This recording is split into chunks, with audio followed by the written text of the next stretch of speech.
ഉണ്ടായിട്ടില്ലല്ലോ. അവരൊക്കെ സമസ്ത കേരള ജമിയത്തുൽ ഉലമ എന്ന് പറഞ്ഞ ഈ പ്രസ്ഥാനം ഈ നിലക്കിത് വളരാനും ഇത് വികസിക്കാനും ഒക്കെ കാരണം എന്താ? അത് വളരെ വിശുദ്ധന്മാരാവുന്ന അല്ലാഹുവിന്റെ ഔലിയാക്കന്മാരാണ് അതിനെ സ്ഥാപിച്ചത്. അവരൊക്കെ നേതാവാകുന്ന ഏറ്റവും വലിയതായ മഹാൻ ശൈഖുനാ ശംസുൽ ഉലമ ഖദ്ദസല്ലാഹ്, അവരെ ഇൽമിനോടും അവരെ വിലായത്തിനോടൊന്നും കടപിടിക്കുന്ന ഒരുത്തൻ ഈ കേരളത്തിലുണ്ടായിട്ടില്ല. ഈ ഖിയാമത്ത് നാൾ വരെ ഉണ്ടാവില്ല. അതാണ് ബഹുമാനപ്പെട്ട ശൈഖുനാ ശംസുൽ ഉലമ. അപ്പൊ അങ്ങനത്തെ വലിയ മഹാനാണ് നമ്മളെ കയ്യിൽ ഈ പ്രസ്ഥാനം ഏൽപ്പിച്ചത്. ഇത് ഇന്നും മൂപ്പർ തന്നെയാണ് ഇതിനെ നയിച്ചുകൊണ്ടിരിക്കുന്നത്. യാതൊരു സംശയമില്ല.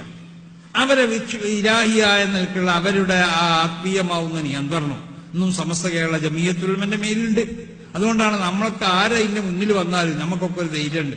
കാരണം നമ്മളെ എങ്ങനെ ചെയ്താലും നമ്മളെന്താവൂല, പേച്ചു പോവില്ല. അങ്ങനെ പേച്ചു പോകുന്ന സമയത്ത് നമ്മളെന്താക്കും, അതിനെ തിരുത്താൻ. അതാണ് ശരിയായ മുറബിയായ ശേഖ് എന്ന് പറഞ്ഞാൽ. മുറബിയായ ശേഖ് എന്നൊക്കെ പറഞ്ഞാൽ തെരീക്കത്ത് ശേഖിലായിട്ട് ബന്ധപ്പെടുക, തെരീക്കത്ത് സ്വീകരിക്കുക എന്നൊക്കെ പറഞ്ഞാൽ എവിടെയെങ്കിലുമാണ് ചെന്നുകാണ്ട് വല്ല ദിക്കറിന്റെ കള്ളാസിൽ തീർത്താൽ ശേഖും മുരീതൊന്നും ആവൂലടോ. അത് കുറെ അതും ഇതും ഇല്ലാത്തതും ഉള്ളതുമാവുന്ന കറാമത്തുകളൊന്നും പറഞ്ഞു തരുന്നാലൊന്നും ഷേഖിന്റെ മുരീതൊന്നും ആവൂല. ഒരു ഷേഖുമായി ബന്ധപ്പെട്ട് തെരീക്കത്തൊക്കെ സ്വീകരിക്കണമെന്നുണ്ടെങ്കിൽ അതിനൊരുപാട് കടമ്പകളുണ്ട്. ആ കടമ്പകളൊക്കെ കടന്നു എത്തുമ്പോഴേ അവിടെ എത്തുള്ളൂ നമ്മള്. അതന്നെ ഷേഖ് എന്ന് പറഞ്ഞാൽ ഷേഖിനിക്ക് ചില സ്വഭാവങ്ങളൊക്കെ വേണം. ഷേഖ് എന്ന് പറഞ്ഞാൽ ഷേഖുക്ക ഉവല്ലദീ അഖ്റജക മിൻ സിജ്നിൽ അവാന, ഈ ലോകത്തിന്റെ ഏത് ഭാഗത്താണെങ്കിലും നിന്നെ തടിന്റെ ഇച്ഛയിൽ നിന്നിട്ട് നിന്നെ മോചിപ്പിക്കാൻ ഷേഖിനിക്ക് കഴിയണം. ഒമാസാല യജ്ലൂ മിർആത ഖൽബിക്, നിന്റെ ഹൃദയമാവുന്ന ആ കണ്ണാടിയെ നോക്കിക്കൊണ്ട് അതിനെ നിയന്ത്രിച്ച് അതിനെ കടഞ്ഞ് വിശുദ്ധിയമാക്കാൻ ഷേഖിനിക്ക് കഴിയണം. അവനാണ് ഷേഖ്. അത് മാത്രമല്ല, സർവ്വസമയത്തും നീ തെറ്റിലേക്ക് പോകുമ്പോൾ നിന്നെ നോക്കിക്കൊണ്ടിട്ട് എന്താക്കാൻ, നിന്നെ ഉപദേശിക്കാനും നിർദ്ദേശിക്കാനും ഷേഖിനിക്ക് കഴിയണം. അവനാണ് ഷേഖ് എന്ന് പറഞ്ഞത്. അവസാനം നിന്റെ കൈയൊടിച്ചുകൊണ്ട് അല്ലാഹുവിന്റെ സാന്നിധ്യത്തിലേക്ക് എന്നെ എത്തിക്കാൻ കഴിയണം. അതാണ് യഥാർത്ഥ ഷേഖ്, മുറബിയായ ഷേഖ് എന്ന് പറഞ്ഞത്.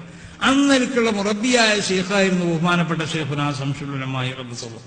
അവരെ തർബിയത്തിൽ നിന്നും നടന്നുകൊണ്ടിരിക്കുകയാണ് ഈ പ്രസ്ഥാനത്തിന്റെ മേലിൽ. അത് അവരാര് തന്നെ ഇതിന്റെ മുന്നിൽ നിന്നാലും അവർക്ക് ഇഷ്ടപ്പെട്ടവരാണെങ്കിൽ അവരതെന്താവുന്നറിയോ വേണ്ടതുപോലെയൊക്കെ. അതാണ് നമുക്കൊക്കെ ഉള്ള ധൈര്യം. അതാണ് എങ്ങനെ അതിനെ പേച്ചു പോകില്ല. കാരണം പേക്കുന്ന സമയത്ത് നിയന്ത്രിക്കാൻ മൂപ്പരുണ്ട് എന്നുള്ള ബഹുമാനപ്പെട്ടവരുണ്ട്. അവരെനി കയ്യിനാളെന്ന് മഹാനാവുന്ന മൈദീശേഖ് തങ്ങൾ പറഞ്ഞില്ലേ, കുപ്പിയകത്തുള്ള വസ്തുവിനെ പോലെ കാണുവാൻ ഞാൻ നിങ്ങളെ കൽഭാഗം എന്നതുപോലെ ഹൃദയത്തിലുള്ളത് നോക്കിക്കാണാൻ കയ്യിലെ ഒരാളായിരുന്നു ബഹുമാനപ്പെട്ടവർ. പട്ടിക്കാട് ജാമിയ നൂരിയ അറബി കോളേജ് ഞങ്ങളൊക്കെ പഠിക്കുന്ന കാലത്ത് അവിടെ പെടുന്നനെ ഒരുത്തനെ വിളിച്ചു, ഒരു അബ്ദുൾ റസാഖ് എന്ന് പറഞ്ഞു. അവനെ വിളിച്ചിട്ട് അവനോട് പറഞ്ഞു, എന്റെ ഹൃദയത്തിൽ അണുമണി തൂക്ക ഈമാനില്ല, ഇപ്പൊ ഇവിടുന്ന് പോകണം. ഇതൊക്കെ മൂപ്പരെ മരണം വരെ നമ്മളിതൊന്നും പറയരുത് മൂപ്പര് പറഞ്ഞതുകൊണ്ടാ ഇപ്പൊ പോണം എന്ന് പറഞ്ഞു. ഇപ്പത്തെ ഈ ശേഖന്മാരെ പറ്റി പറയണമായിരിക്കണ്ടല്ലോ പലതും പറഞ്ഞു കിടക്കണേ. അതൊന്നും മൂപ്പരെ പറ്റി പറയില്ല, മൂപ്പരത് പറയാൻ പാടില്ല എന്നാ പറയല്ലേ. മൂപ്പര് ഭരിക്കണതേ പറയരുത് എന്ന്. അങ്ങനെ ഇപ്പൊ ഇവിടുന്ന് പോണം എന്ന് പറഞ്ഞു. എന്റെ ഹൃദയത്തിൽ ഒരു അണുമണി തൂക്ക ഈമാനില്ല. അന്ന് കോളേജ് കമ്മിറ്റിന്റെ ആളുകളോ അന്നത്തെ ഉസ്താദ്മാരൊക്കെ അവനെ തിരിച്ചെടുക്കാൻ പറഞ്ഞു. മൂപ്പര് തിരിച്ചെടുത്തില്ല. അവിടുന്ന് 10 ദിവസം കഴിഞ്ഞപ്പോ ഒരു ക്രിസ്ത്യാനിയായിട്ട് ഇവ കോളേജിന്റെ മുന്നിലത്ത് പ്രസംഗിക്കുകയാണ്. ഇത് നമ്മൾ നേരെ കാണുക. അന്ന് ഷെയ്ഖുനാനോട് പലരും വന്ന് പറഞ്ഞു, നിങ്ങൾ പുറത്താക്കി അവനതാ ഒരു ക്രിസ്ത്യാനിയായി വന്ന് പ്രസംഗിക്കണം. ഷെയ്ഖുന പറഞ്ഞത് എന്താ അറിയോ, അത് എന്നോട് പറയണ്ടടാ, അന്ന് ആ സംശയമുള്ളവരോടൊക്കെ പോയി പറഞ്ഞാളെ. എനിക്ക് സംശയമില്ലല്ലോ, അതുകൊണ്ടല്ലേ യാവാന്റെ ഹൃദയത്തിൽ ഈമാനില്ല. അപ്പൊ ഹൃദയത്തിലേക്ക് നോക്കി കാണാൻ വരെ കഴിയണ മഹാന്മാർ, അതാണ് യഥാർത്ഥ ഷേഖ് എന്ന് പറഞ്ഞത്. അതാണ് ശൈഖുനാ ശംസുൽ ഉലമ. അതുകൊണ്ട് തന്നെയാണ് ഞാൻ പറയുന്നത് അവരെ ഇൽമിനോടും. അതൊക്കെ വലിയ സംഭവമാണ്.